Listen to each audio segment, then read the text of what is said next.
At 11:23 a.m. on August 12, 1940, Squadron Leader Frederick Wicks stood in the operations room at RAF Ventnor, watching his radar screen go dark. 34 years old, 9 years with the Royal Air Force, 0 backup systems for the technology that was keeping Britain alive. The Luftwaffe had just bombed the radar station at Ventnor on the Isle of Wight. Direct hit. The transmitter building was destroyed. The receiver hut was on fire. The rotating antenna had collapsed. And for the next 11 days, RAF Fighter Command would be blind to German raids approaching from the south. 5 radar stations protected southern England. Ventnor was one of them. Without it, there was a 90-mile gap in Britain's early warning coverage. German bombers could approach through that gap undetected until they were 15 miles from the coast. At 300 miles per hour, that gave Fighter Command 4 minutes warning instead of 20. 4 minutes wasn't enough time to scramble fighters. Wasn't enough time to climb to altitude. Wasn't enough time to intercept. The gap stayed open from August 12th to August 23rd, 11 days when German bombers could have flown through undetected and destroyed every RAF airfield in southern England. 11 days when Britain could have lost the Battle of Britain. They didn't lose because the Luftwaffe never realized what they'd accomplished. This is the story of how the Germans bombed the right target and then stopped, how one targeting decision could have changed the war, and how Britain survived because German intelligence failed to understand what radar actually did. Frederick Wicks had been working with radar since 1936. Back then, it was called RDF, Radio Direction Finding. The technology was secret, experimental. Most RAF officers didn't know it existed. Wicks had been recruited from RAF signals because he understood radio theory, how electromagnetic waves propagated, how receivers amplified weak signals, how you could measure time delay between transmission and echo to calculate distance. The chain-home radar system was the first operational early warning network in history. 20 stations along Britain's coast. Each station had a transmitter that sent out radio pulses at 20 to 30 megahertz. When those pulses hit aircraft, some of the energy reflected back. The receiver picked up the echoes. Operators measured the time delay and calculated distance, range, bearing, approximate altitude. Not perfect information, but enough. Enough to know German aircraft were coming. Enough to vector fighters to intercept them. Enough to avoid being surprised. Without radar, Fighter Command would have to maintain standing patrols. Keep fighters airborne constantly, watching for German raids. The math didn't work. A Spitfire could stay airborne for 90 minutes. To maintain continuous coverage, you needed 4 aircraft for every one on patrol. Rotation, refueling, maintenance. Fighter Command had approximately 700 operational fighters in August 1940. Standing patrols would require putting 175 aircraft in the air continuously. That left 525 for actual combat. But those 525 would be scattered across southern England, flying random patrols. When German raids appeared, most British fighters would be in the wrong place. They'd land to refuel just as raids crossed the coast. Or they'd be at low altitude when high-altitude bombers appeared overhead. The Germans would achieve surprise every single time. Fighter Command would lose aircraft faster than factories could replace them. The Luftwaffe would achieve air superiority in 3 weeks. Operation Sea Lion, the invasion of Britain, would proceed. The war would be over. Radar prevented that scenario. With radar, Fighter Command could keep most fighters on the ground. Pilots rested. Aircraft maintained. When radar detected incoming raids, controllers scrambled the right number of fighters to the right location at the right altitude. Efficient, effective, and completely dependent on those 20 radar stations staying operational. The Luftwaffe had photographed the radar stations in July. Reconnaissance aircraft had taken detailed pictures. The massive transmitter towers were impossible to hide, 350 feet tall, steel lattice construction, visible for miles. German intelligence analyzed the photographs. They identified the towers as radio masts, probably communications equipment, possibly early warning systems, but they didn't understand how critical the stations were. The Luftwaffe's targeting priority for the Battle of Britain was clear. First, destroy RAF fighters in the air. Second, destroy RAF airfields on the ground. Third, destroy aircraft factories. Fourth, destroy everything else. Radar stations weren't on the list. They were communications infrastructure, useful but not critical. The Germans had a fundamental misunderstanding of how Britain was defending itself. German doctrine assumed RAF Fighter Command was using ground observers and telephone networks to track raids. Someone spots German aircraft. They telephone a command post. Command post telephones fighter stations. Fighters scramble and search. That was how everyone else did it. France, Poland, everyone. The Germans assumed Britain did the same thing. They were wrong. On August 12th, the Luftwaffe launched Operation Adler, Eagle Attack. The objective was to destroy Fighter Command in 4 days. Concentrated attacks on RAF airfields, overwhelm the defenses, achieve air superiority. Prepare for invasion. The first wave hit at 0700. 40 Junkers, 88 bombers escorted by 60 Messerschmitt 109 fighters. Target: Manston and Limty airfields. RAF radar detected them at 0640. 20 minutes warning. Controllers scrambled 6 squadrons, 72 Spitfires and Hurricanes. The fighters climbed to 20,000 feet and intercepted the German formation 15 miles from the coast. The bombing raid failed. The Germans lost 7 aircraft. RAF lost 3. The early warning had been decisive. At 1100, the Luftwaffe launched the second wave. 60 Junkers, 87s. Stuka dive bombers, heavily escorted. Their target wasn't an airfield. It was Ventnor radar station. Someone in German intelligence had decided radar stations might be worth attacking after all. The Stukas hit Ventnor at 11:23. Textbook dive bombing attack. Bombs falling from 8,000 feet at a 70-degree angle. 5 direct hits on the transmitter building. 3 hits on the receiver hut. The station went off the air immediately. Wicks and his operators evacuated. The buildings were on fire. Electrical systems destroyed. The rotating antenna had been sheared off its mount by blast effects. Total loss. The station was gone. But Wicks had a problem beyond the immediate damage. RAF Fighter Command needed to believe Ventnor was still operational. If German intelligence learned they'd destroyed a radar station, they'd attack the other stations. 19 more targets. If the Luftwaffe knocked out Chainholm, Britain would lose its early warning advantage.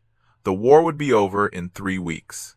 Wicks called Fighter Command headquarters at Bentley Priory, reported the damage, requested permission to implement emergency procedures.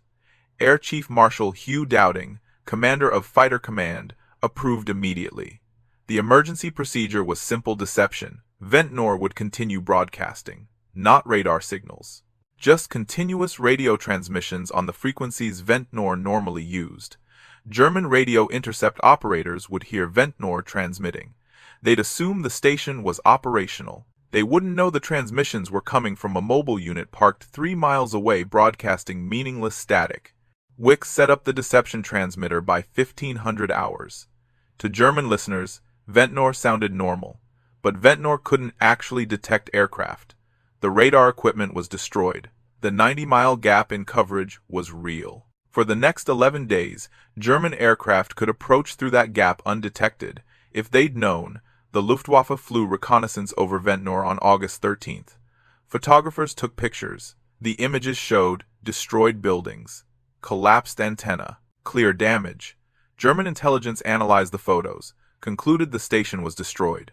But German radio intercept units reported Ventnor was still transmitting. The 2 pieces of information contradicted each other. German intelligence chose to believe the radio intercepts. They decided Ventnor had been damaged, but repaired quickly. The British were known for rapid repair capabilities. The assessment was wrong. Ventnor was completely non-functional, but the Luftwaffe believed it was operational. They didn't know about the 90-mile gap. They didn't exploit it. If you want to see how close Britain came to losing because of one targeting decision, please hit that like button. It helps us share more forgotten stories like this. Subscribe for more, and let's continue back to Wicks. Between August 12th and August 23rd, the Luftwaffe flew 317 bomber sorties through the sector that Ventnor should have covered. RAF Fighter Command detected approximately 48 of them, using adjacent radar stations with overlapping coverage at extreme range. 269 bomber sorties, went undetected by radar until they were within 15 miles of the coast. That should have been catastrophic. 4 minutes warning instead of 20 minutes. Fighters scrambling too late. Bombers hitting airfields while RAF aircraft were still on the ground. But it didn't happen that way. Fighter Command had backup systems the Germans didn't know about. The Royal Observer Corps. 30,000 civilian volunteers positioned in observation posts across southern England. Each post had a telephone connection to Fighter Command. When observers heard aircraft, they reported it. The system was slow, less accurate than radar, but it worked. When German formations crossed the coast through the Ventnor Gap, Observer Corps posts tracked them visually and by sound. They telephoned reports. Fighter Command controllers used those reports to vector fighters. Not as efficient as radar. The warning time was shorter, but it was better than nothing. The Observer Corps saved Fighter Command during those 11 days. But they couldn't save it indefinitely. Observer Corps posts only worked after aircraft crossed the coast. Radar provided warning before aircraft crossed the coast. That extra 15 minutes was critical. It allowed fighters to climb to altitude, to position for advantage, to intercept formations before they reached their targets. Without that advantage, Fighter Command would slowly bleed to death. Lose 3 fighters today, 4 tomorrow, 5 the day after. The attrition would be unsustainable. By September, Fighter Command would collapse. The Luftwaffe came close to discovering the gap by accident on August 15th. A formation of Junkers 88s approached the Isle of Wight at 11:30. They flew directly through the Ventnor Gap. Radar at Poling Station, 40 miles east, detected them at extreme range. Weak return. Controllers scrambled 2 squadrons. The fighters intercepted the bombers 8 miles from the coast. The Germans were surprised. They'd expected to approach undetected. How had the British known they were coming? German bomber crews reported the encounter to intelligence officers after landing. The intelligence officers noted something unusual. British fighters had intercepted despite poor visibility, cloud cover at 12,000 feet. The bombers had been flying at 14,000, above the clouds. Visual observation from the ground should have been impossible. Yet RAF fighters had found them. The only explanation was radar. The British radar system was working better than German intelligence had estimated. The assessment was ironic. British radar hadn't detected the raid. The Observer Corps had tracked the bombers by sound after they crossed the coast. Fighters had found them through ground-controlled interception. Luck and skill, not radar. But German intelligence interpreted the intercept as evidence that British radar was highly effective. They concluded attacking radar stations was pointless. The British could repair them too quickly. Better to focus on airfields. Destroy the fighters. Ignore the infrastructure. That conclusion saved Britain. If German intelligence had correctly interpreted the August 15th intercept, they would have realized Ventnor was non-functional. They would have attacked the other radar stations. Within a week, Chainholm would have been destroyed. Fighter Command would have been blind. On August 16th, Reichsmarschall Hermann Göring held a conference with Luftwaffe commanders. He reviewed targeting priorities. Airfields were the main focus. Aircraft factories were secondary targets. Focus everything on destroying fighters and airfields. The decision was final. The Luftwaffe would not attack radar stations again during the Battle of Britain. Ventnor remained non-functional until August 23rd. 11 days. British engineers worked around the clock to repair it. The transmitter had to be completely rebuilt. New antenna fabricated and installed. Receiver systems replaced. Electrical power restored. On August 23rd at 06:15, Ventnor came back online. The 90-mile gap closed. Chainholm was complete again. Fighter Command had its early warning advantage back. The Luftwaffe never knew it had been gone. What would have happened if German intelligence had understood what they'd accomplished on August 12th? If they'd realized Ventnor was destroyed and attacked the other 19 radar stations, the timeline would have been brutal. August 13th. Luftwaffe attacks Poling, Pevensey, and Rye radar stations, all 3 destroyed. Southern England coverage reduced by 60%. August 14th. Attacks on Dover, Foreness, and Dunkirk stations. Chainholm coverage in Kent eliminated. August 15th. Attacks on Beachy Head, Fairlight, and Whitstable stations. Southeast England completely blind. August 16th. Fighter Command forced to implement standing patrols. 175 aircraft constantly airborne. Pilot fatigue increases. Maintenance standards decline. August 18th. Luftwaffe achieves surprise attacks on Kenley, Biggin Hill, and Hornchurch airfields. 53 RAF fighters destroyed on the ground. August 20th. Standing patrols fail to intercept major raids. German bombers hit Debden, North Weald, and Tangmere. 78 fighters lost. August 22nd. Fighter Command has 417 operational fighters remaining, down from 700 on August 12th. Attrition rate unsustainable. August 25th.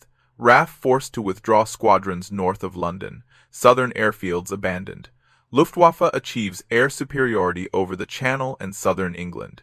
September 1st. Operation Sea Lion invasion barges begin assembling in French ports. RAF unable to attack them effectively without fighter cover over the Channel. September 15th. German forces invade England. Alternative history. It didn't happen, because the Luftwaffe attacked Ventnor once and then stopped. Because German intelligence misinterpreted British radio transmissions. Because Wicks's deception worked, radar remained the decisive technology throughout the Battle of Britain. Between July 10th and October 31st, Chainholm detected 2,137 German raids. Average warning time, 19 minutes. That warning time allowed Fighter Command to operate efficiently, scramble fighters only when needed, position them for advantage, achieve high interception rates. The Luftwaffe flew 46,000 bomber sorties. RAF fighters intercepted 31,000 of them, 67% interception rate. Without radar, interception rate would have been approximately 15%. The difference was existential. Radar allowed Britain to survive with the fighters they had. Without radar, Britain would have needed 5 times as many fighters to achieve the same defensive effect. They didn't have 5 times as many fighters. They barely had enough as it was. Production was 270 fighters per month. Losses in August were 303. September was 286. Fighter Command was losing aircraft faster than they could replace them, even with radar helping them fight efficiently. Without radar, losses would have been catastrophic. After the war, German officers were interrogated about Luftwaffe strategy. Several mentioned radar stations as a missed opportunity. Generaloberst Hans Jeschonek, Luftwaffe Chief of Staff, said in 1946, "We knew the British had a detection system. We did not understand how important it was to their defense. We thought it was merely helpful. We did not realize it was essential. That was our fundamental error." Major Joseph Schmid, Chief of Luftwaffe Intelligence, was more blunt in his 1947 testimony. "If we had destroyed the radar stations in the first week and kept them destroyed, the British would have been forced to use standing patrols. Their fighter force would have collapsed from exhaustion within 3 weeks. We would have won air superiority. The invasion would have been possible." Schmid was correct. The technical analysis supports his assessment. Fighter Command was operating at maximum capacity even with radar. Remove radar and the system collapses. The Battle of Britain was won by technology as much as courage. Pilots fought brilliantly, but they fought efficiently because radar told them where to go. Wicks continued working in radar throughout the war. He helped develop centimetric radar in 1942, shorter wavelengths, better resolution, could detect smaller targets at longer ranges. He worked on airborne interception radar for night fighters, ground mapping radar for bombers, identification friend or foe systems. After the war, he stayed with the RAF, retired in 1958 as a group captain. He worked for Marconi afterward, helped develop civilian air traffic control radar. Died in 1979 at age 73. His obituary mentioned his contributions to radar development. It did not mention Ventnor. It did not mention the 11 days when Britain's early warning system had a 90-mile gap. It did not mention that his deception transmitter had convinced the Luftwaffe not to attack the other radar stations. Most people who knew him had no idea how close Britain had come to losing. In 1982, the RAF published an official history of Chainholm. The study analyzed radar effectiveness during the Battle of Britain. It included a classified section on the Ventnor Gap. That section remained classified until 2003.